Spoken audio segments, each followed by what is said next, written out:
কংগ্রেসীদের ক্ষমতা নেই ভোটের পর উচ্ছেদ আটকানোর।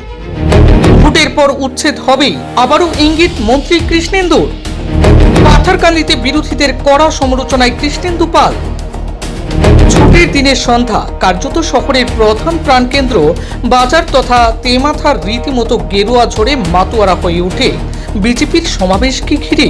মন্ত্রী কৃষ্ণেন্দু পাল তার বক্তব্য বলেন, বিগত কংগ্রেসের আমলে জনগণকে শুধু প্রলোভনের ফাঁদে পেলে ঠকানো হয়েছে, দেওয়া হয়েছে মিথ্যে প্রতিশ্রুতিও, কিন্তু বিজেপি ক্ষমতায় আসার পর গ্রামাঞ্চলের প্রতিটি ক্ষেত্রে উন্নয়ন ত্বরান্বিত হয়েছে।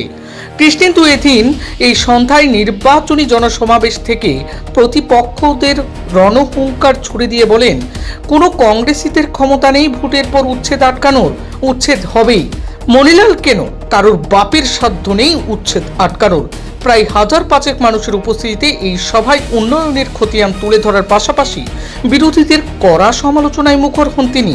বলেন, এই দল নিয়ে আমার তেমন কিছু বলার নেই, কারণ যে দলকে সাধারণ জনগণ ভুলতে বসেছেন, সেখানে এই দল নিয়ে অহেতুক কথা বলার ইচ্ছে আমার মোটেও নেই।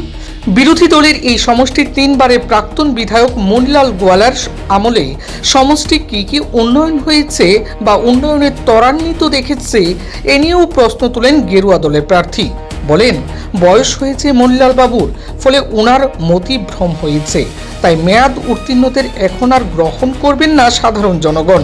তিনি বলেন, ভোট এলে বিভাজনের রাজনীতি করতে অভ্যস্ত কংগ্রেস, অথচ সবকা সাথ সবকা বিকাশে বিশ্বাসী কেন্দ্র ও রাজ্যে বিজেপি নেতৃত্বাধীন সরকার।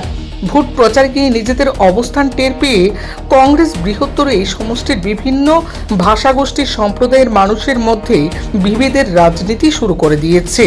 তাই তিনি কংগ্রেসের এই পরিকল্পনাকে ধূলিসাৎ করে সমষ্টির উন্নয়নের সাথে বিজেপির সঙ্গে থাকার পরামর্শ দেন উপস্থিত সকলকেই।